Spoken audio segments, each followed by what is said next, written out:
Once more, I'd like to speak about energy and also as related to the mind. Because I speak a lot about energetic embodiment, energetic transmutation, or what would be known as alchemy, um, it's obviously crucial to understand energy, to discern energy, and eventually to be able to transmute it. And so I'd like to coin maybe something like maybe the energetic quotient, like there's IQ, intellectual quotient, then there's obviously used to assess or determine, quantify your intellect, how fast your chip is running, how fast you can process things intellectually. Then other people, then I can't even remember who it was, but coined the term of emotional quotient, perhaps as a more societally relevant way to assess how a person is apt to live in society, as compared to the purely intellectual capacity, which doesn't always translate to anything tangible, in society. You can be like a hermit doing your thing, wrestling with mathematical problems, but how good are you to interact with humans? That's where emotional intelligence comes through. And so related to that, I'd like to coin something like the energetic quotient. How energetically intelligent you are, as related to a lot of things that I'm continuously talking about and that I believe are very important. Not necessarily to interact with others, although that's kind of secondary to that, but just to be happier and just to deal with yourself, deal with your problems, and just deal with life in general. Um, and and I probably need to highlight the fact that in terms of energies or energetic intelligence, we certainly are wildly different. Um, why are we wildly different? So first of all, I think, we would come, each one of us would come with a different primary set of energetic experiences that we've experienced in our lives.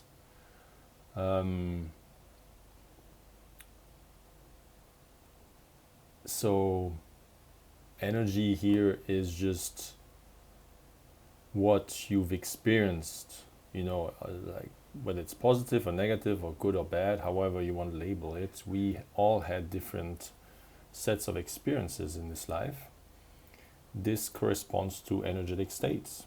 If you're happy, you are in a particular energetic state. If you're sad, you're in a particular energetic state. And then there's all the shades of gray derived from what particular situation brought about a particular emotion. So there are all these different different stages, different little nuances in how we would have perceived these experiences.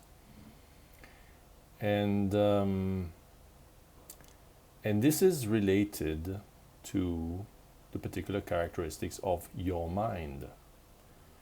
Let's assume for a second you put two people and you are able to reconstruct precisely the same situation.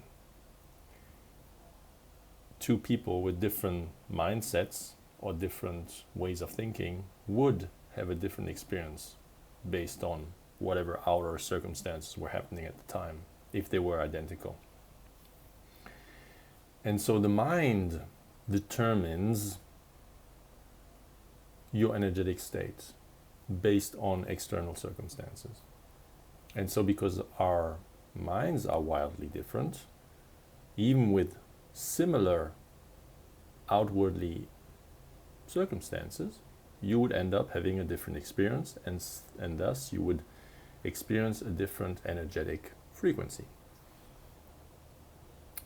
And bear with me with this analogy of an experience is nothing else than an energetic frequency. It's something that's felt. You might say, well, it's an emotion, it's X, Y, and Z, but energy is just a fact that it is a different energetic frequency based on, well, the nature of reality, based on the quantum field, whatever you want to label on it. It's an energetic frequency. It's like you vibrate in a particular way, and you translate that, or your mind translate that as sadness, happiness, whatever you want to call it. So we all come with these different sets. You might be young, you might be old, and you have your set of experiences, you have your set of energetic experiences, and so you have this particular breadth of your energetic past. And so it's the mind that really determines. I think we could all agree on that. Different things that can happen to different people. Some people might say, well, that was great. Or another person might say, oh, this was awful. So your mind also, to a large extent, determines what your energetic history will have been. And we all come with different minds, and it's my belief that we choose the particular characteristic of the mind because this is exactly what's going to precipitate the experiences you want to have as a soul.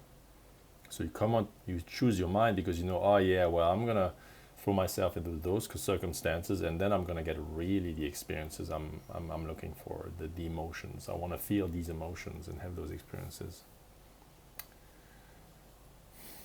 So this is kind of the first set of differences is really in terms of, I would call them internal, because it's the mind that really sets the tone for those experiences, as I just explained.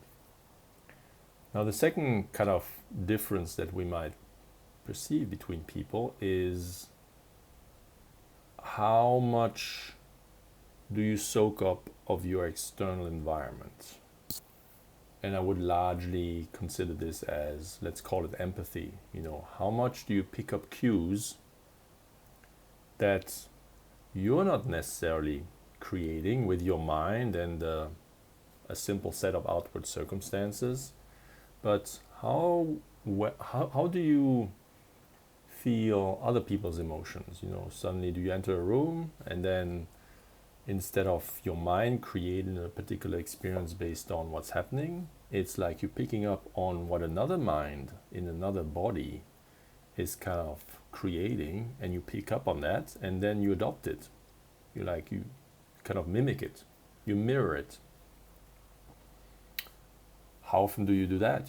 Are you an empath, or are you kind of not so much an empath? Are you really, can you have a strict boundary or strict barrier between this is what I feel, this is what other people feel, and there's a clear distinction, and there's no crossing the boundary, or maybe there's a little bit of leakage, but not too much. Also, what I've talked about in a previous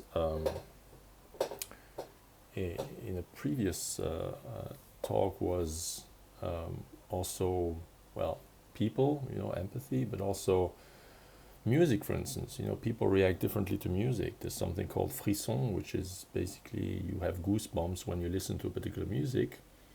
So that's where you reflect, or you absorb what's given to you by a particular music. Of course, that's also a bit linked to the mind. So how does the mind translate that particular music, if it's a sad one or something like that? But it's still kind of you take in an outward cue, something cues you to a particular energetic state. So how good are you, or how, it's not really good or bad at that, it's just to what extent do you do that? And it's part of your intrinsic makeup as well. if you're an empath, you're an empath from birth. That's kind of a characteristic you came up with. So we are quite different in terms of how we internally create something or label something based on a, let's say, very bland set of outward circumstances. They don't have very much of a label, but you then put the label on the mind. And then how much other stuff do we soak up and do we integrate and do we use as energetic experience? And then the kind of the third big difference is, okay, so you're going through all these experiences, mind-driven, less mind-driven, more like external-driven. So you are in those energetic states, whatever their origin. And so the difference is between us, well, how identified are you with it? So let's assume you pick up the sadness of another person based on empathy. Do you accept it and deal with it as your own sadness? Are you identified with it? Or even more importantly, if you create it, your mind creates something, you are sad based on outward circumstances, or happy for that matter, it doesn't really matter. These are all kind of these are kind of words, these are kind of labels we put on things. Is that you? How identified are you? Is there a distance? Is there any kind of distance between the two, or is you and the emotion are one and the same thing? Are you identified with it? Because that's a big deal, and there are differences in the levels of identification. Typically, the level of identification decreases the more advanced you become in your spiritual development and overall development. Because the corollary to that, and the last difference is, but it relates to the level of identification, is the fourth difference is what's your ability to switch the channel, to transmute the energy, to jump out of a state that you don't like. And those two latter things are related. The more identified with it, the less you are able to actually switch the channel. And that's where that really is an important factor when I'm talking about energetic embodiment and energetic transmutation or alchemy. Because if there's one thing you need to take away from this, is you are not the energy, you are not the experience.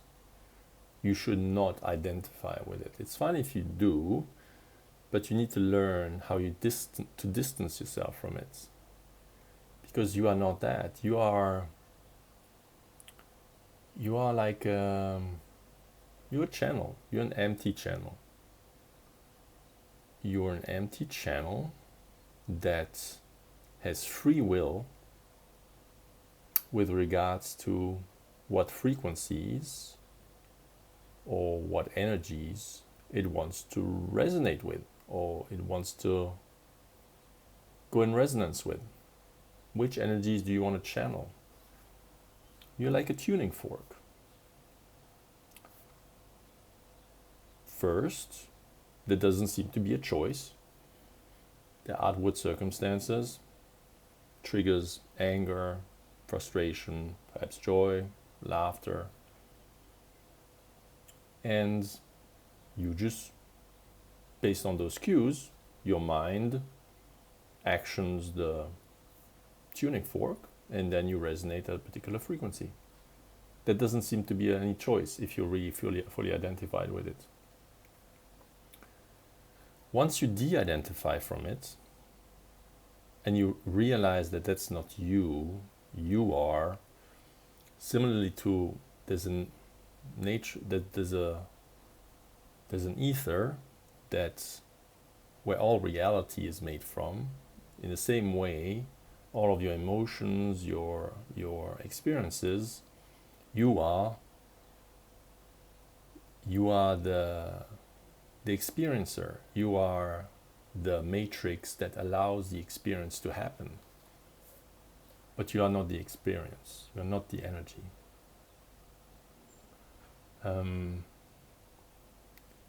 And that's a difficult concept to grasp, particularly if you had difficult experiences. If you've experienced trauma, psychological trauma, physical trauma, it's very hard to de-identify from it.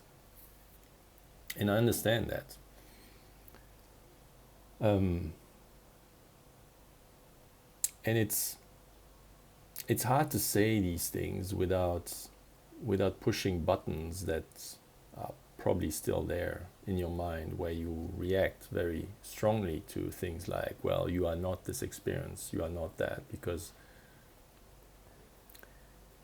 it might trigger some deep bouts of anger, because you're like, that's all fucking bullshit, like, I know what I experienced and I never had a choice.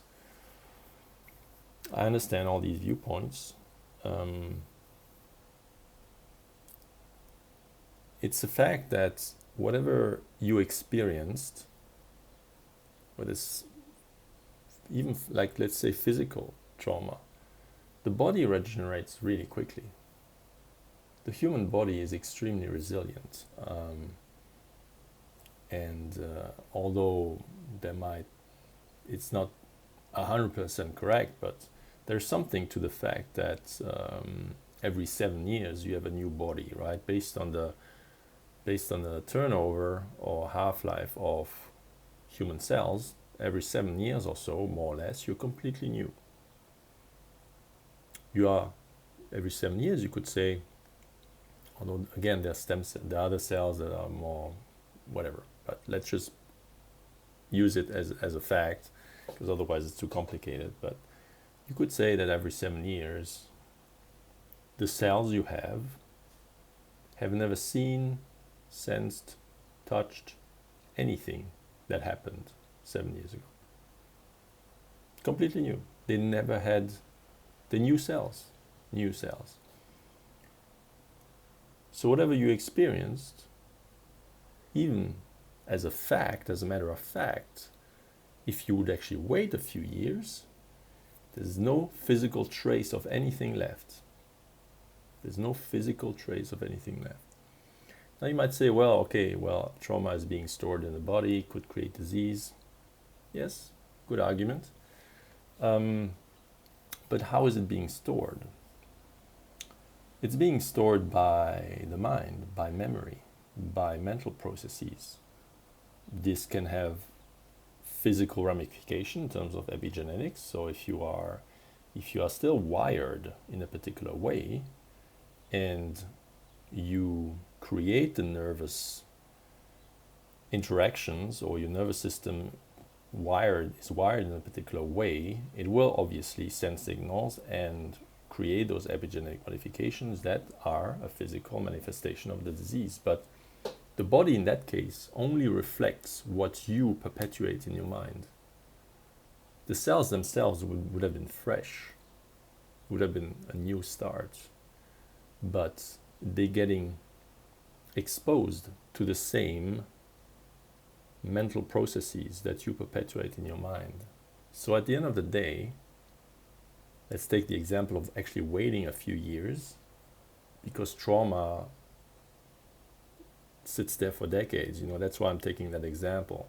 We're not talking about what happens the next day. Well, next day of a traumatic experience, there's still obviously physical remnants, but I'm trying to make the point that we need to highlight here what is being perpetuated for no good reason, except for you being fully identified with it. And I'm saying for no good reason. Don't get triggered by that. I'm not putting the blame on anybody. I'm trying to explain here mechanisms that can be harnessed for the purpose of regaining a life, of healing. And so it's really with the mental remnants of whatever happened that we need to deal with, and the de-identification of this emotion. And coming back to the analogy of the tuning fork is nothing else than you deciding. It is a decision, so you will have to face that. You decide, whether consciously or unconsciously. We can obviously shed light on all these mechanisms, and then we might be able to move it to the conscious plane, and then there's more responsibility involved with that. But you decide based on something that happened in the past. That tuning fork was resonating on a particular frequency. It was a traumatic event, and you got stuck on that channel. You got stuck, and that's a decision, because at every single moment in time, every single moment, you decide at what frequency the tuning fork is vibrating at. Every single moment is a new opportunity to change that. Every single moment. Now is another moment. But you decide, your mind has decided to get stuck on that channel, stuck on that frequency. And you can decide, and because it is mind-based, or largely mind-based, that's why I'm saying all these things, so that the mind potentially can release its grip. Because the mind, even when it listens to this, it still doesn't, no, that's nonsense, that's bullshit, I'm not deciding anything, this is what I have to deal with. It's hard for the mind to look back at itself and accept the responsibility that it's actually deciding that state. Nothing else is. And I'm just saying these things because I've been there. What I consider myself, I like the term way shower, to show the way, but at the very basis of this, I've been for most of my life a wayfinder, because I had to find my way. First and foremost, I had to find my way out of all these different traps, circumstances, understanding the nature of reality. I had to find my way out of this. And that's the reason why I like, or have become a way shower. Because I understand, I can see it as clear as day. I'm an empath, so I can understand and identify, or put myself in the position of a particular energetic frequency, and I know the logical way out. I know how I would get out of that situation, because the energetic breadth of where I've been is so broad, or so broadly applicable, that I feel that I have a very broad map of where the mind can be energetically, where it can get stuck, and the way out of this. And although it should be instantaneous, right? So if I'm taking again the analogy of the tuning fork, if I'm saying, well, every single moment you have a chance to vibrate differently, which is a fact, the reality is we are incarnated. And because the mind is so much in charge of what's happening vibrationally, the mind needs to be offered a way. The mind is unable to just go from the 0 to 100, 100 to 0, completely switch. The mind cannot follow that. It has has its way. So although our higher selves can, once we pass, we can at will, on a moment-to-moment basis, manifest reality. Like the physical reality is still different. And so when I'm talking about the way, it's really how the mind can be guided towards the decision of a different frequency. Then whether you want to talk about linear time, no linear time, blah, blah, then you might say, well, I shifted timelines, blah, blah, blah. The fact is, we live in a physical world. And for me, at least, I'm a self-taught wayfinder because I had to tediously find those ways. My particular mind characteristics are I rarely or ever ask for help. And that's not because I think I know better or I kind of want to punish myself. It's because there's this, whatever situation I'm in, I've always said that, and I never put, for a long time I couldn't put a label on it, but I knew that my higher self was observing. I didn't know, I couldn't frame it like that for a long time. But in whatever situation I was in, there always seemed to be a distance. So the identification was never 100%. It might have been 99%, at the beginning, but there was that 1% where something was like, interesting situation. You know what I'm saying? It's like the trauma, the helplessness was never 100%. There was always something that dragged me through where I could make it.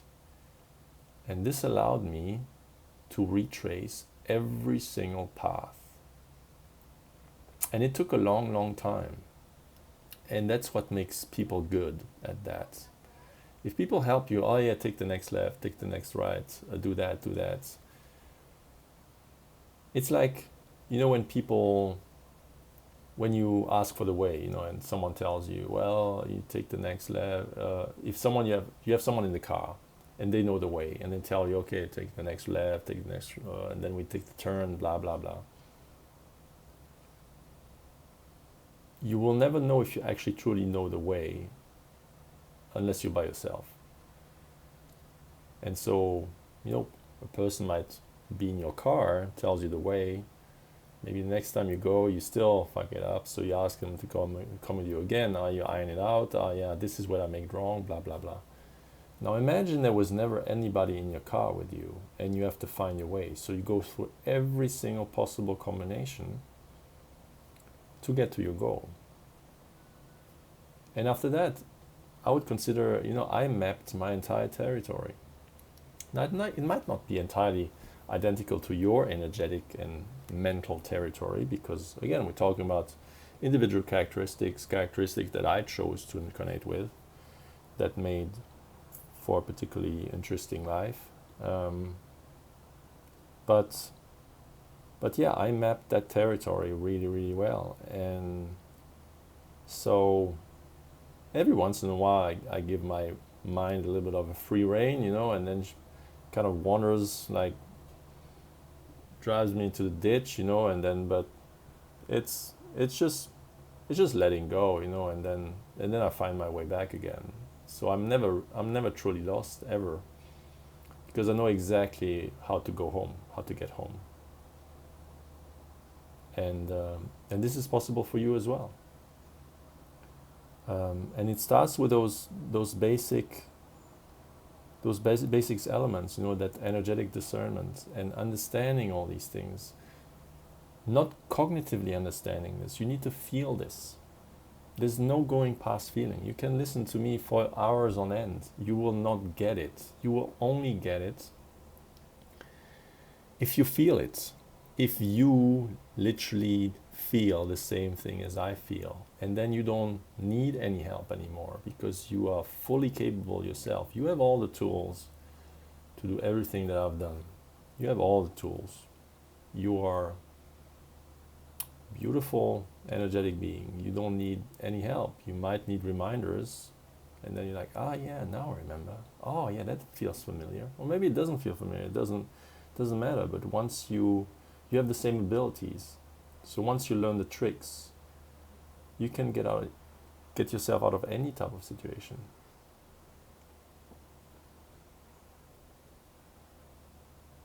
And that to me is the definition of the way home, enlightenment, whatever you want to call it, ascension. It's nothing else than understanding all of this, still being physically reincarnated, but understanding the broader concepts and being in touch with the higher self. And this is not woo-woo stuff, this is just understanding energies and be able to exert your free will to choose your energetic states, no matter what your past said. The mind loves the past, and that's, again, the tuning fork is based on the past. It goes back. This is a terrible prison. This is a terrible thing, a terrible way to live. And so energetic intelligence is the next evolutionary path for humans. It would set us all free. There are major hurdles, because we're talking about significantly mental process, and mentally, you have to have there needs to be some kind of connection to your higher mind, otherwise the mind is so easily controllable, and I think a lot of people are leveraging that fact to lead humanity sometimes in really into dark ages. But I hope I can contribute to shed a little bit of light and to help you guys get out of any situation you find yourself in. And with any, I really mean any situation you're currently in. First of all, I believe that you chose it because you are fully able to transcend it. Otherwise, you wouldn't have chosen that particular experience. But perhaps I can show you the way. Perhaps I can tell you, okay, you have all the abilities you need. By the way, you're like to remind you that, okay, maybe it's this way, in case you forgot. And it goes through energetic discernment and understanding energies and feeling, knowing that you are just the channel. You are not the energy. You are not the emotion. You are none of that. You are none of that. You can let go of any type of attachment you have. The bad ones are typically the more difficult to detach from, because you are mentally so invested in it. This is so much of your identity that you're actually very much afraid to lose it. And I'm not saying you personally. You might say, no, I want to get rid of it. I'm not attached to it whatsoever. Subconsciously, your mind is completely attached to it, doesn't want to let it go. It's always the bad experiences that are the worst to detach from, because there's so much investment in it. Anyway, I hope this helps. Please feel free to write any comments or questions you may have, or if something was unclear, or if you'd like to hear something more about particular aspects that I covered today. Of course, I'll rehash all of that material, perhaps in different ways in the future. So this is my purpose. I wish I could just have a little magic wand and make other people feel, what I know. The world would be immediately a different place. and what place it would be. With that, I'll see you next time. Much love.